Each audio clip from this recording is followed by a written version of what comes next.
श्री आनंदम निधिवन धाम वृंदावन के पीठाधीश्वर परम पूज्य महाप्रभु सद्गुरु श्री रितेश्वर महाराज आज वाराणसी में मौजूद थे। मीडिया से बातचीत के दौरान उन्होंने कहा कि आगामी विधानसभा चुनाव में लोग एक अच्छी सरकार चुने। श्री आनंदमय निधिवन धाम वृंदावन के पीठाधीश्वर परम पूज्य महाप्रभु सद्गुरु श्री रितेश्वर जी महाराज आज वाराणसी में मौजूद थे। इस दौरान उन्होंने मीडिया से बात करते हुए कहा कि आगामी विधानसभा चुनाव में जनता एक अच्छी सरकार चुने और वोट करे, यही उद्देश्य के साथ इसे इस जनजागरण यात्रा समझा जाए। वहीं उन्होंने किसान महापंचायत में किसानों और उनके आंदोलन का समर्थन करते हुए कहा कि देश के सभी युवाओं का समर्थन किसानों के साथ है, वो अन्नदाता हैं और मैं भी साधु होकर उनका समर्थन करता हूं। वहीं रितेश्वर महाराज ने AIMIM के रैली को लेकर 7 सितंबर को ओवैसी के रैली में पोस्टर पर फैजाबाद लिखे जाने पर अयोध्या के साधुओं का समर्थन किया।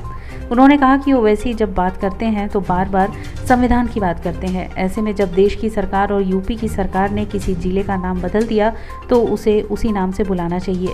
जब भारत को लूटने वालों ने अयोध्या का नाम फैजाबाद किया था और आज की सरकार ने उसे दोबारा आध्यात्मिक नाम अयोध्या दिया है तो ओवैसी को अयोध्या ही पोस्टर पर लिखवाना चाहिए। लेकिन क्योंकि वो एक अल्पसंख्यक की पार्टी चलाते हैं इसलिए ऐसा कर रहे हैं। मैं मतदाता जागरण में भी हूँ और धर्म जागरण में भी हूँ। धर्म से लोग जुड़कर आनंदित हो जीवन में, ये हम जीवन भर करते हैं। इतने बचपन से जो हमारे गुरुजी ने कहा है तब से हम करते हैं। अभी विशेष एक समय है, 6 महीने के बाद चुनाव है। हम चाहते हैं कि मतदाता जागृत हों और एक अच्छी सरकार को चुनें। इसके जो किसान हैं और किसानों की कोई समस्या है, उस समस्या का निदान न हो ऐसा कौन चाहेगा।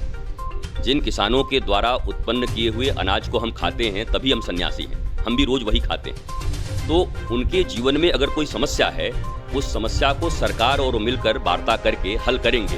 आंदोलन के द्वारा बड़ी बड़ी चीज़ों का हल हुआ है। ये देश भी आंदोलन से आज़ाद हुआ है। तो आज आंदोलन हो रहा है, आंदोलन के बाद वार्ता होगी। वार्ता में जो श्रेष्ठ चीज़ होगा वो निकल के आएगा, किसानों के लिए अच्छा निकल के आएगा। किसानों के साथ इस देश का प्रत्येक जवान और प्रत्येक नागरिक खड़ा रहता है और मैं भी साधु हूँ।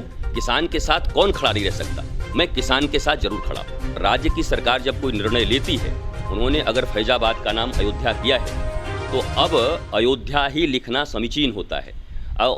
ओवैसी जी एक ऐसे व्यक्ति हैं जिनको मैंने देखा है, उनके मुख से कम एक लाइन में 20 बार संविधान शब्द निकलते हैं। तो संविधान के अच्छे ज्ञाता होंगे और संविधान की कुछ मर्यादाएं भी होती हैं और कुछ मर्यादा के तहत भी काम करना चाहिए। अगर नाम बदल दिए गए हैं तो जरूर करना चाहिए। कभी कोई रघुनाथपुर था, उसका नाम अल्लाहपुर कर दिया गया तो आज उसको बोलते हैं।